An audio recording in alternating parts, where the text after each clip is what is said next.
She knows how proud I am of her. It's amazing. She came on in the audition process for Wolf of Wall Street, and I said, this person's going to have an incredible career. She's fantastic. Leo and Benicio, welcome to Heart's Evening Show. How are we, lads? Are we all right? Fantastic. Doing good, thanks. Thank you. Well, I've just watched One Battle After Another. Thought it was absolutely incredible. I have questions. I've got things I would love to know. You both have a really impressive track record of getting involved in some amazing causes. You're very passionate about helping people, especially those without a voice. Benicio, did you have personal reasons for wanting to do this film, or did you just think it was a great story? When it comes to the character, when you do an interpretation, you really look for the story in you. So it became a purpose, in a way, that my character would be the noble person who he is, trying to help people. So it did become, in a way, a reason to do it. But it started because of the story and the cast and the director. It's like a perfect storm, sort of drew you in there. Yes. Yeah, I love that. Not particularly in that order. Right. Leo, you've mentioned that you've wanted to work with Benicio for a long time. It's been a long time coming. It has finally happened, you two on screen together. Can you tell me about that experience? Did it live up to your expectations? Did it live up to it exceeded my expectations, if I'm being... Sorry to ask you that, right? Yes. I'm watching, yeah. What you look for, well, not what you look for, but you hope that the experience will have a tremendous amount of specificity in the character work, because that specificity in the character work defines your relationship with that character and therefore defines your character.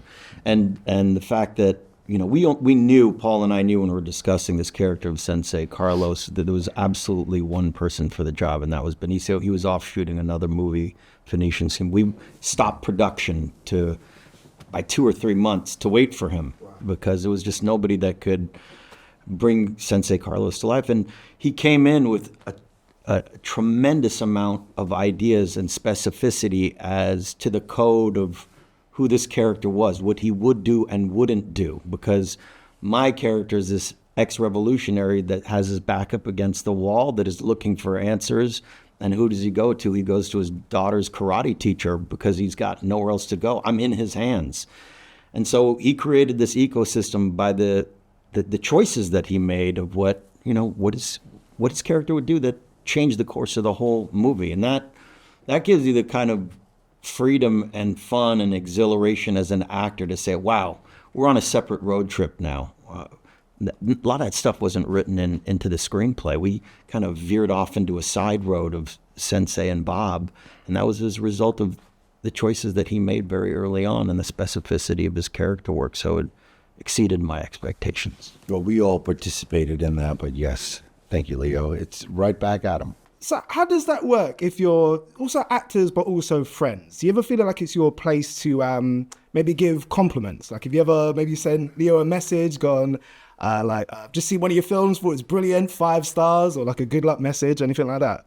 Yeah, when I see something good like Leo is in this film, you just tip your hat. I remember, and I've told him this, but I remember having the pleasure of watching Leo on that phone in Sensei's apartment, where he's sitting on that couch. He never moves. He's on the phone. He's just yapping with someone else on the other line. And I remember watching it with Paul watching Leo doing it, and Paul laughing hysterically. And I was laughing too. And we were just like watching him do this thing and just really feeling, that moment. And it was really like really made it kind of like a family, having the director really enjoying Leo's performance there, and myself as well. So it just created a great habitat, to take chances, to explore things. I think the movie is spectacular, really.